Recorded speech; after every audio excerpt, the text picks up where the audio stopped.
أنا دلوقتي هنوريكم طريقة لزراعة القمح. أول عنصر، أهم حاجة من ده كله، تمام.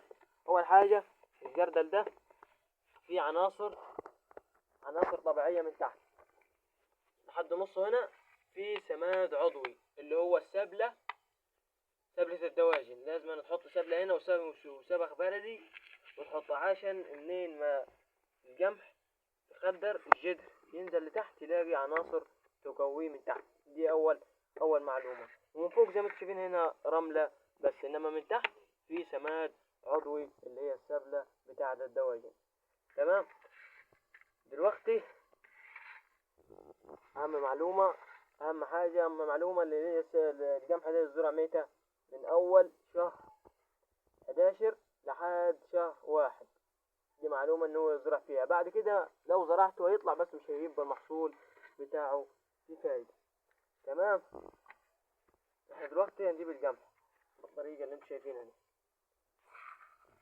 في واحد بيقول لي يزرع قلب الحبة، ما ينفعش. طريقة القمح الصحيحة انك ترش كده بالشكل اللي انتم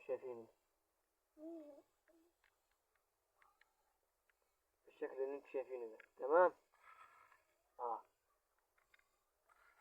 حاول بس ما تكترش عشان لما يطلع ما يبقاش غزير بالشكل اللي انتم شايفينه. وهنا بعد ما احنا زرعنا تمام ومية مية، نبدأ نجيب شوية تربة ناعمة بالشكل اللي انتم شايفينه هنا، وتبدأ تغطي القمح. طبعا ده القمح ده أهم حاجة في البيت، ده بس يكفي لما هو يطلع ويسبل ويعمل قمح تحش تقلعهم وتعملهم تشويهم على النار. دي أحسن حاجة في القمح، يكفي بس كده. تقدر تزرع في البلكونة ولا في أي حتة. حاول بس ما تكترش التربة علشان يقدر يقاوم بشكل سريع. نبدأ بقى ايه، نجيب المية، نبدأ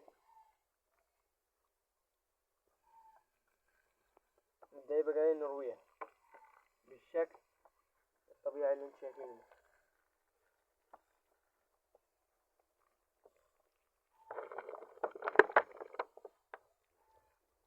أهم حاجة إنك ترويها زي الناس عشان